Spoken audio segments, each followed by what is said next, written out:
This is a presentation on our newly released export kit, we call it. The export kit has one huge advantage over what we've marketed before, that being that the export kit comes with 2 clamps included in the price. There's a new price structure which has been forced upon us. We've been making this system now for 11 years, and this is the first major price increase we've had. Stainless steel, currency, and of course shipping costs, etc. Our system is very basic and it is quite simple. The first thing we're going to demonstrate is the process of taking a knife from being as it arrives to getting it to a point where it becomes a very, very sharp item. We have here a curved blade, and curved blades give lots of people lots of trouble. Our static photos on our website do give basic instruction on how to set up the blade and the clamp. Okay, we're using a narrow clamp. We go in here like this. You need to develop habits as you go along. My personal habit is I always put it in from the right hand side, and I've done something stupid, I've picked up the wrong key. Right, the clamp is tightened. Everybody is told to begin with, when you get this item, when it's delivered to you, the first sharpening you need to do is on the middle setting, and then as time goes by you'll develop your own systems. We'll go through this reasonably quick. This is the first stone, and it's the Norton combination stone, and you can see there's a grey material on there. That grey material is metal particles, and they clog the surface of the stone. So the stone needs to be clean to cut efficiently, and that cleans the stone. It's 2 sides, so you get 2 stones. Both stones are combination stones. This is the equivalent of your disc grinder, and we have cleaned the stone, and then we are using Terps as a lubricant. Okay, the first thing you'll notice is the amount of noise. The noise is quite severe, and you remove metal until you feel a burr on the underneath side. You need to remove metal until you feel a burr on the underneath side, because that shows you that you're removing metal out to the very outside edge. This knife was pre-prepared before we started this demonstration, so the early stages happened very quickly in this situation. Same thing again, we use the grey side, which is the most aggressive.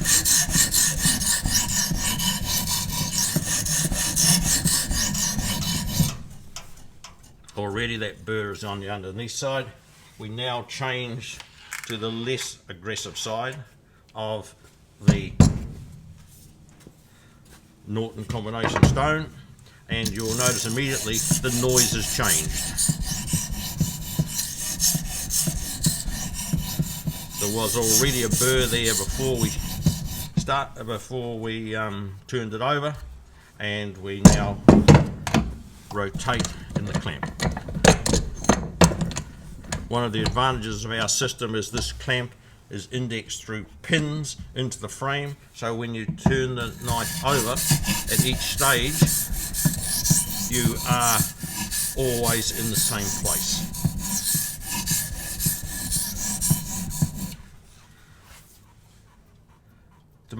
To a lot of people now who are not used to sharp knives, after that initial stage the knife becomes possibly sharper than they've ever had it before.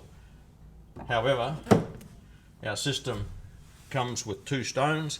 The Arkansas stone is different. It is cut rock.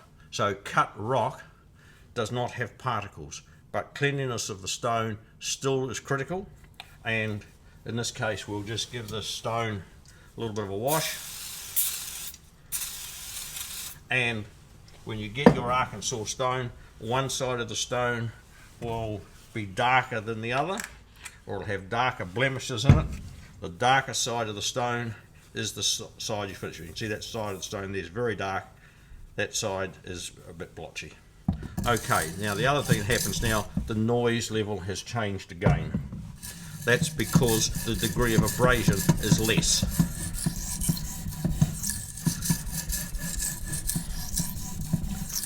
And of course now when you're removing metal with the Arkansas stone is less aggressive, so therefore the burr on the underneath side becomes less evident.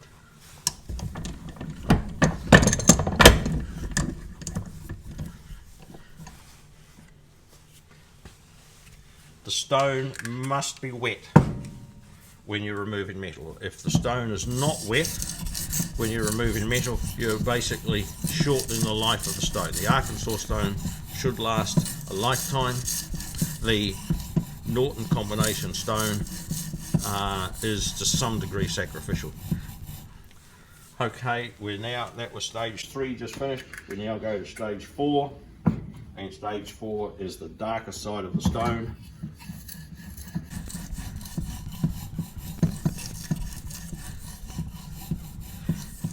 Talking about the curve in the blade, we will just cover that in the next few minutes.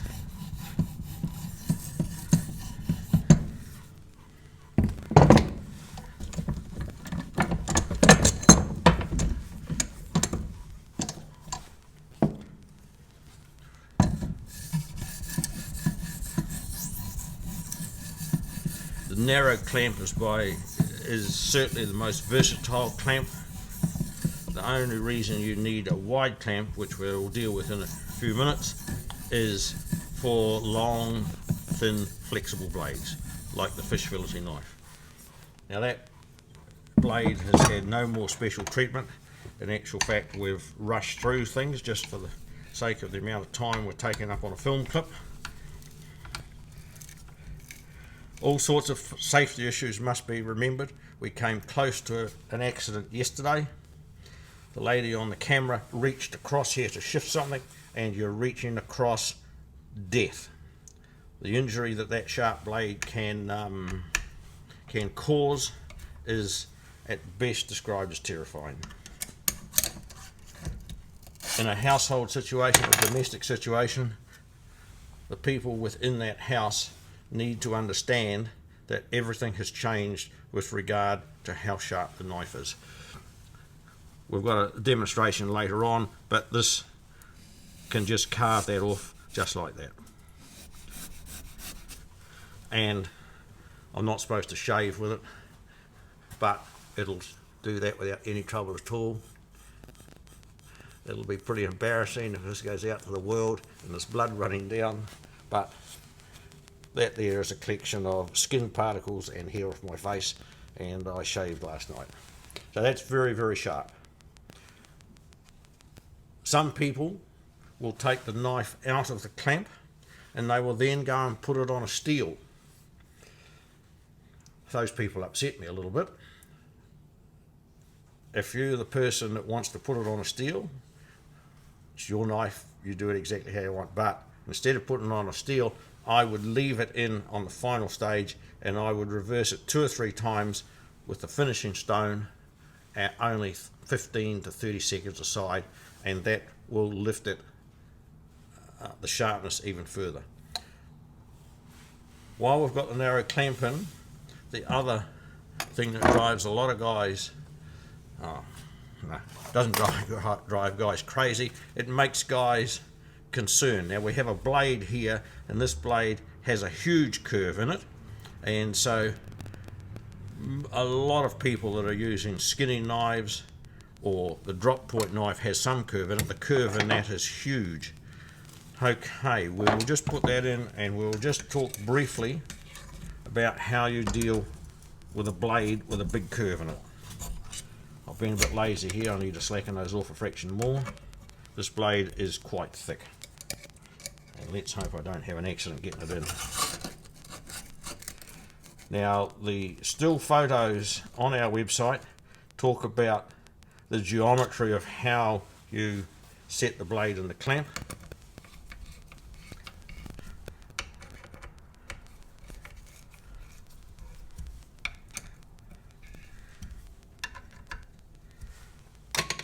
The curved blade is quite simple to deal with.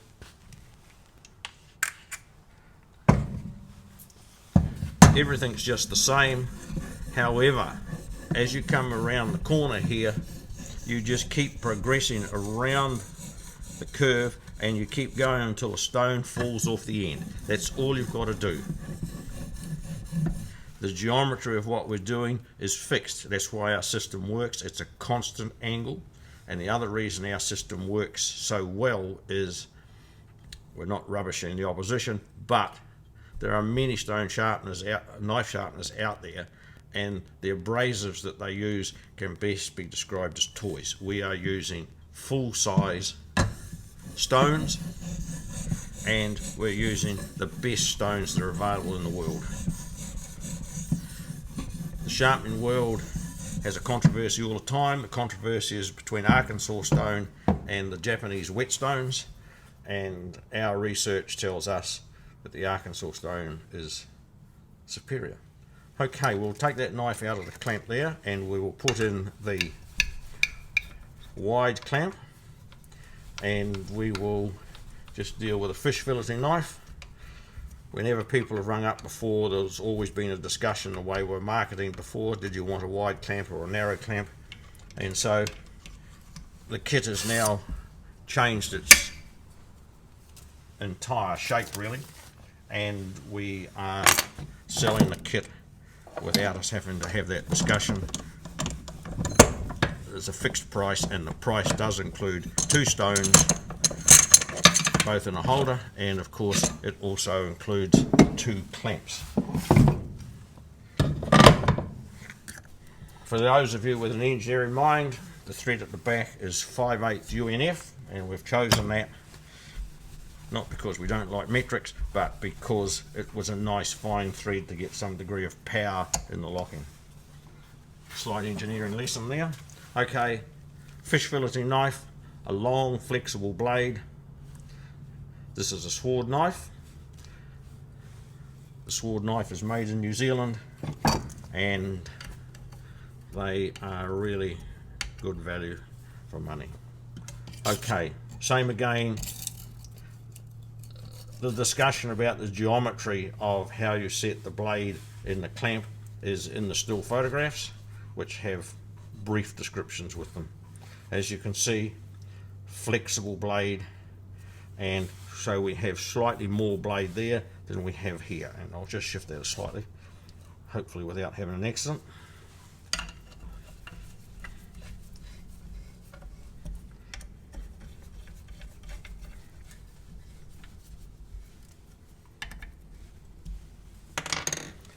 Right,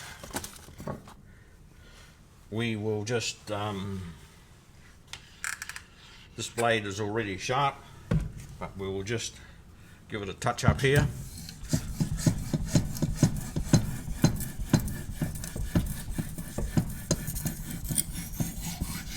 Now, most of the knives you're sharpening, you can put some degree of pressure on the back end of the stone here. That becomes an issue when you've got a flexible blade. So the heavy hand that you've been used to using with more solid blades with the narrow clamp, that doesn't really apply in this situation. Same out here. If you put pressure on that, you can shift the blade. When you shift the blade, you're altering the geometry. Same again, you can just roll off the end of the point, which has a curve in it. It's not a very dramatic curve.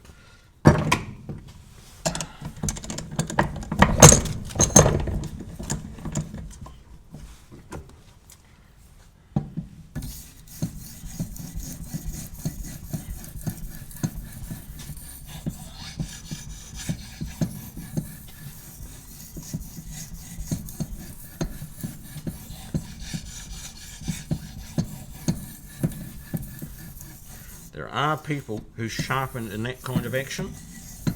If you buy our system, I don't care how you do it, but this is the way I do it. But I have seen people and their entire action, regardless of what they're sharpening, is like that. once you own a system, you will develop your own personal choices to give you the results you're looking for. Right, we'll just remove that from the clamp.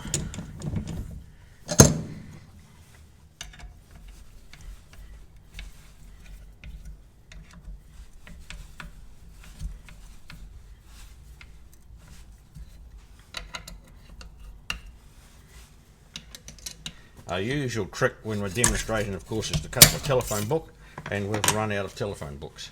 So we've got a pile of paper here, and this is the sort of thing that really does impress a fisherman who wants to fillet fish. Okay, oh, here we go.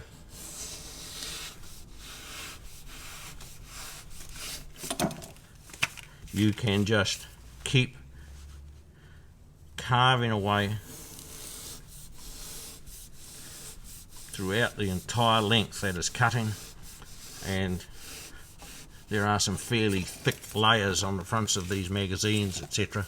That is very, very sharp, and it does require care. And we could go in here like this.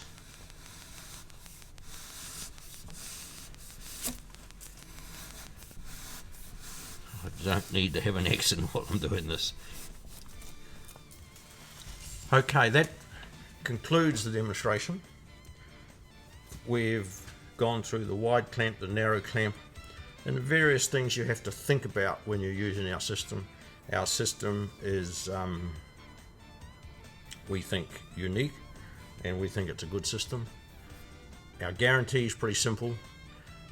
Going forward, if you purchase it from us, and at some stage you get think we've misrepresented it or we've advertised it falsely, if basically if you're pissed off with it, if you return it to us at your cost, we will refund your money.